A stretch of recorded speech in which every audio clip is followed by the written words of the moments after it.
Hi friends, welcome to my channel. నేను ఇందాక వీడియోలో చెప్పినట్టుగా బిగ్ బాస్ని ఎక్కువ ఎందుకు ఇష్టపడుతున్నారంటే ఫోర్ ఫైవ్ రీజన్స్ చెప్పాను. అంటే కామెడీ ఉంటుంది, లేకపోతే గొడవలు ఉంటాయి, లవ్ ట్రాక్ ఉంటుంది, గేమ్స్ అంటే టాస్కులు ఉంటాయి, కుకింగ్, ఇలా అన్ని రకాలుగా ఉంటాయి కాబట్టి సో అది ప్రేక్షకుల ఆదరణ పొందుతుంది. అందరూ ఇష్టపడుతున్నారు. కొంత ఏ వర్గానికి సంబంధించి ఆ వర్గానికి సంబంధించి అంత కలగలిపి ఉంటుంది కాబట్టి బిగ్ బాస్ ఇష్టపడుతున్నారు. సో అదేవిధంగా అసలు బిగ్ బాస్ నుంచి మనం నేర్చుకోవాల్సింది ఏంటి అసలు అని నన్ను అడిగితే, బిగ్ బాస్ నుంచి మన లైఫ్ అంటే లాస్ట్ సీజన్లో శివాజీ గారు కూడా పదే పదే చెప్పారు. ఏంటి, ఒక్కసారి బిగ్ బాస్ హౌస్కి వస్తే చాలు, అది లైఫ్ లాంగ్ జీవితానికి గుణపాఠం, లైఫ్ లెసన్ అనమాట అని. సో అలా ఇప్పుడు వెళ్ళొచ్చిన వాళ్ళు అలాగే ఉంటున్నారా అనేది వాళ్ళని వాళ్ళు ప్రశ్నించుకోవాలి. అదేవిధంగా చూసే ఆడియన్స్కి బేసిక్గా అది మనకి ఏ విధంగా మనకి హెల్ప్ఫుల్ అయింది. ఎస్, ఎంటర్టైన్మెంటు, లేకపోతే లవ్ ట్రాక్లు, టాస్క్లు, కుకింగ్ కానివ్వండి, లేకపోతే ఆ ఆర్గ్యుమెంట్స్, గొడవలు కానివ్వండి, ఓకే చూస్తాం, ఎంజాయ్ చేస్తాం. బట్ దాన్ని మనం ఏ విధంగా బిగ్ బాస్లో ముక్కు ముఖం తెలియని వాళ్ళ మధ్య అన్ని రోజులు గడపడం ఇస్ నాట్ ఈజీ థింగ్. అంటే మనం అందరూ తెలిసిన వాళ్ళ మధ్య కొన్ని రోజులు ఉంటేనే వచ్చేస్తాయి గొడవలు ఆటోమేటిక్గా. చిన్న చిన్న మనస్పర్ధలు, భేదాభిప్రాయాలు డెఫినెట్గా ఉంటాయి. బట్ అక్కడ ఎవరూ తెలియని వాళ్ళ దగ్గర ఆల్మోస్ట్ 100 days పైన ఉండడం అంటే నాట్ ఏ స్మాల్ థింగ్ అనమాట. ఈజీ అయితే కాదు.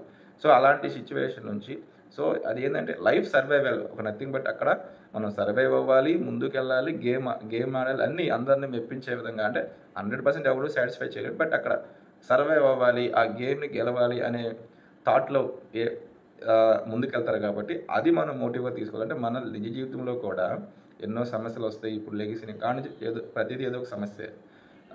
సో దానిని మనం ఒక స్పోర్టివ్గా తీసుకుని మన నిజ జీవితంలో ఏ విధంగా వాటి సిచ్యువేషన్స్ బేస్డ్ ఆన్ సిచ్యువేషన్ ఆధారంగా మనం ఓవర్కమ్ చేయాలి. మనం ఏ విధంగా ఆ సమస్యని, ఆ ప్రాబ్లమ్ని, ఆ స్ట్రగుల్ని ఓవర్కమ్ చేసి ముందుకెళ్ళాలనే ఆ సారాంశం కూడా దీంట్లో బిగ్ బాస్లో మనకి నిగూఢంగా మనకు తెలియపరుస్తుంది అనమాట. ఎందుకంటే ఒక్కొక్క టాస్క్ అక్కడికి వెళ్ళి కూర్చుంటే ఊరుకోడు బిగ్ బాస్. ప్రతిదీ టాస్క్లు అంటే కుకింగ్ చేయాల్సి వచ్చింది, ప్రతి పని చేసుకోవాలి అందరితో, ఎటువంటి ఇబ్బంది లేకుండా. ఆ తర్వాత టాస్క్ చేయాల్సి వచ్చింది, టాస్క్లో విన్ అయినా లూజ్ అయినా, లేకపోతే అక్కడ చాలా ఎమోషన్స్ ఉంటాయి. కొంతమంది కావాలని ఏడుస్తారో మనకు తెలియదు, ఆటోమేటిక్గా వాళ్ళు అలా ఎమోషనల్గా ఫీల్ అవుతారో తెలియదు. సో ఇలా అనేక రకాల కలగలిపి అనమాట. సో అక్కడ లతికుండా ఒక జంగిలో ఉంటే మనం ఎట్లా సర్వైవ్ అవ్వగలం, ఒక మనకి ఎవరు తెలియని నిర్మానుష్యమైన ప్రాంతాల్లో పడేస్తే అనే కాన్సెప్ట్ బేస్ అనమాట బిగ్ బాస్ అనేది. సో దాన్ని మనం నిజ జీవితంలోకి ఓన్లీ ఎంటర్టైన్మెంట్ పరంగా కాకుండా మనం నిజ జీవితంలో మన సమస్యల నుండి ఏ విధంగా మనం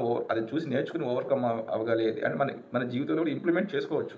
సో ఆ సిచ్యువేషన్ చాలా క్రియేట్ అవుతాయి బిగ్ బాస్ హౌస్లో. కొంతమంది టార్గెట్ చేస్తారు, బాగా ఇబ్బంది పెడతారు, ఒక గ్రూప్ లాగా తయారవుతారు, ఈ గ్రూప్ ఓడిపోవాలని, లేకపోతే తను బయటకు వెళ్ళిపోవాలి, అట్లా. సో డే బై డే ఒక సర్వైవల్ అనమాట. సో ఇలాంటివి మన నిజ జీవితంలో సమస్యలు ఎదురైనప్పుడు ఏ విధంగా ఓవర్కమ్ చేయాలి, మనం ముందుకు వెళ్ళాలి అనే ఒక జీవిత సారాంశం కూడా బిగ్ బాస్ చూసి నేర్చుకోవచ్చని నా అభిప్రాయం.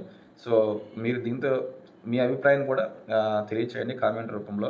సో ఇలాంటి కొన్ని విషయాలు అంటే ఓన్లీ ఎంటర్టైన్మెంట్ చూసిన అయిపోయింది, మా ఫ్యాన్ నేను అభిమానించే కనిస్టెంట్ గెలిచాడు అట్లా కాకుండా దాన్ని మన నిజ జీవితంలో కొంచెం అన్న ఇంప్లిమెంట్ చేసుకోగలిగితే డెఫినెట్గా ఎన్నో సమస్యలు వచ్చినా ధైర్యంగా మనం ఓవర్కమ్ చేసి ముందుకు వెళ్ళగలం అనేది నా ఫీలింగ్ అనమాట. మీ అభిప్రాయాన్ని కామెంట్ రూపంలో తెలియచేయండి. Thank you for watching.